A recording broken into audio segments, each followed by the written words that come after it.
The following video is sponsored by the generous people at TOYHAX.com.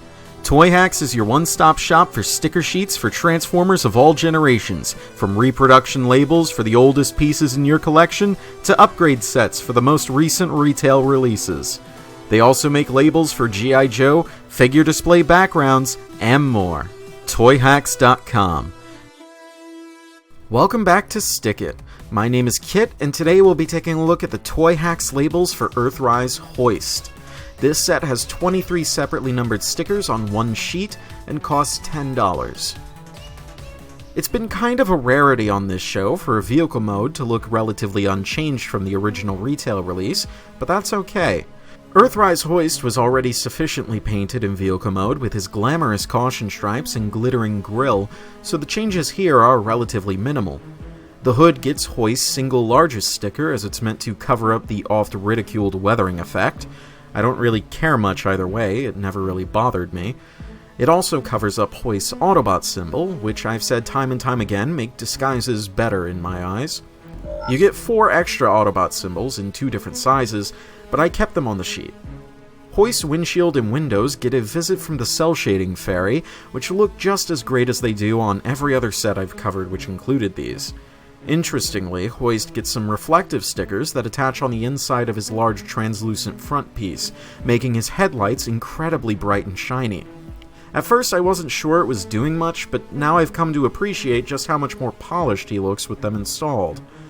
Finally, around the back, there are some extra caution stripes on the towing platform track, as well as some small portions of diamond plating. It definitely breaks up all the orange, that's for sure.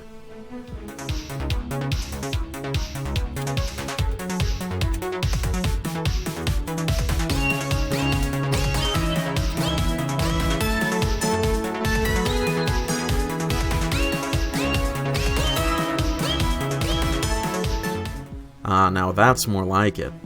The TOYHAX sticker set for Earthrise Hoist goes full G1 toy, more so than most other sets I've reviewed, and I am all here for it. For starters, the huge additions from vehicle mode present themselves front and center due to the nature of Hoist's robot mode, and that bright blue windshield especially pops when surrounded by all this dark forest green. That shiny blue is duplicated on Hoist's visor, though you do get a yellow option if that tickles your fancy, and his helmet is granted a green crest.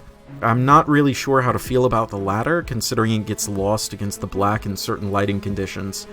Silver vents and grates adorn Hoist's blanched biceps and thighs as if they're plates of armor he's grafted onto his skin.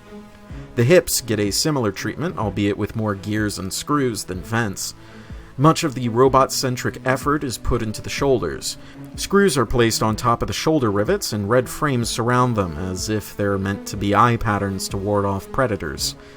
The massive shoulder wings get some bona fide Generation 1 greebling, mostly as a way to justify all of this surface area that on the base figure has no real purpose in this mode. Like those for Siege Sideswipe, Earthrise Hoist's repro labels are one of the more run-of-the-mill sets I've reviewed so far. This is aimed more towards rectifying any visual problems one would have with the base figure, such as the clear windows, dull headlights, and weathered hood, than really adding anything special onto the figure like Cliff Jumpers did. In that regard, it's fine, though if you were strapped for cash and had to only pick one, Cliff Jumper is who I would go for. If you liked this video or otherwise found it helpful or informative, then please subscribe for more reviews like this in the future, and feel free to suggest topics for future reviews in the comments. I'm not exactly sure who we'll be reviewing next time on the show, but I'm sure we'll be able to see through the smoke soon enough, so stick around for the next SticKit. This has been Kit Katastrophe, transform, and roll out.